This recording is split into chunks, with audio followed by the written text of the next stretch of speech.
आकाशवाणी।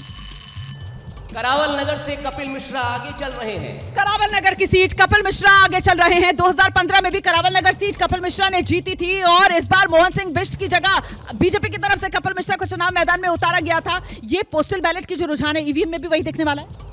हो सकता है, नहीं भी हो सकता, अभी कहना बहुत। एक मिनट, आप अपनी बात पूरी कीजिएगा। लेकिन आंकड़ा बदल गया है, 15-4 पर पहुंच गया है, बीजेपी प्लस 15 पर पहुंच गई है, आम आदमी पार्टी 4 पर। बीजेपी तेजी से आगे बढ़ती हुई यहाँ पर नजर आ रही है। अगर ये आंकड़ा है तो मींस आपका एग्जिट पोल का यही आंकड़ा रहेगा। अगर यही नंबर रहने वाला है आगे पोस्टल बैलेट में जो दिख रहा है ईवीएम में भी। देखिए, प्रधानमंत्री मोदी की कैप्टेंसी में निर्मला सीतारमन ने एक्स्ट्रॉर्डिनरी इनिंग खेली है। बीजेपी की सरकार बनेगी, आप देखिए। बीजेपी की सरकार बनने जा रही है। शुरुआती रुझान यही संकेत दे रहे हैं। नंबर बदल गया है। बीजेपी प्लस 15 पर, आम आदमी पार्टी 5 पर। जंगपुरा से मनीष सिसोदिया लेकिन पीछे चल रहे हैं। आतिशी जो है वो कालकाजी सीट से पीछे चल रहे हैं। अरविंद केजरीवाल आम आदमी पार्टी के सबसे बड़े चेहरे जो है वो अपनी नई दिल्ली सीट नहीं बचा पा रहे हैं। शुरुआती रुझान में अरविंद केजरीवाल पीछे। प्रोफेसर साहब, दिल्ली की जनता ने आदरणीय प्रधानमंत्री श्री नरेंद्र मोदी जी की गारंटी पर विश्वास किया है। उसी का परिणाम दिख रहा है कि किस तरीके से भारतीय जनता पार्टी परिणाम में ये नजर आ रहा है कि बीजेपी प्लस 15 पर पहुंच गई है। आम आदमी पार्टी जो है वो 5 पर इस वक्त सिमटी हुई है और अरविंद केजरीवाल ने ये पूरा चुनाव खुद पर रेफरेंडम के तौर पर जनता के बीच पेश किया था और ऐसे में खुद अपनी सीट पर पिछड़ रहे हैं अरविंद केजरीवाल।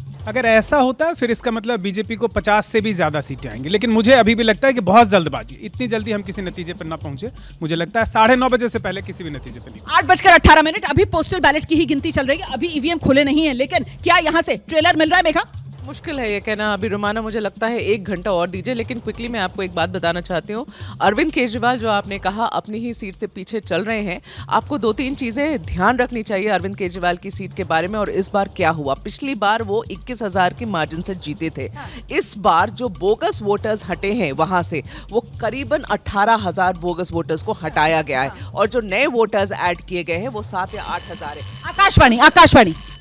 शकूर बस्ती से सत्येंद्र जैन आगे चल रहे हैं। शकूर बस्ती सत्येंद्र जैन की सीट लगातार 13, 15, 20 शकूर जैन जीतते आए हैं और एक बार फिर अपनी सीट पर पकड़ शकूर जैन की बनी हुई है। इस बीच चांदनी चौक से बीजेपी आगे चल रही है। मतलब चांदनी चौक से पुनर्दीप साहनी पीछे चल रहे हैं, मुदित अग्रवाल पिछड़ रहे हैं। नरेला से बीजेपी के राजकरण खत्री आगे चल रहे हैं। शकूर बस्ती से आम आदमी पार्टी के सत्येंद्र जैन ने बढ़त बना रखी है। बीजेपी का स्कोर 15 पर पहुंचा हुआ है। आम आदमी पार्टी 5 पर सिमटती हुई नजर आ रही है और ये बिल्कुल शुरुआती रुझान है। ये पोस्टल बैलेट है, अभी ईवीएम खुलने का इंतजार है। लेकिन क्या यही पोस्टल बैलेट आगे की पिक्चर का एक अंदाजा लगाने में मददगार साबित हो गया? क्या यही रहने वाला है दिल्ली विधानसभा चुनाव का नतीजों का ट्रेंड? इसी को लेकर इंतजार है। दिल्ली में किसकी बनेगी सरकार, कौन बनेगा मुख्यमंत्री? मत भूलिए पूरा का पूरा दिल्ली विधानसभा चुनाव अरविंद केजरीवाल ने खुद पर लाकर केंद्रित कर लिया था। केजरीवाल पर रेफरेंडम के तौर पर क्या आज दिल्ली विधानसभा चुनाव के नतीजों को नहीं देखा जाएगा? दिल्ली की जनता क्या आज जब दिल्ली विधानसभा चुनाव के नतीजे सुनाएगी तो फिर केजरीवाल ईमानदार या केजरीवाल बेईमान, क्या इसी का फैसला नहीं दिल्ली की जनता करने वाली? बदरपुर से बीजेपी के नारायण दत्त शर्मा आगे चल रहे हैं।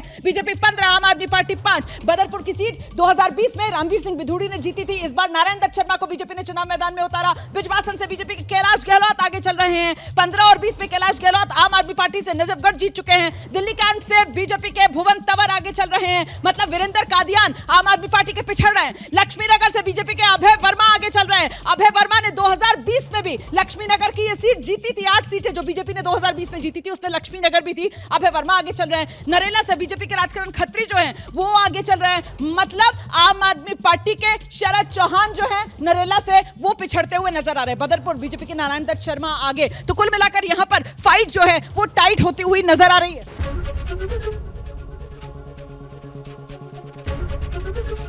एबीपी गंगा, खबर आपकी, जुबान आपकी।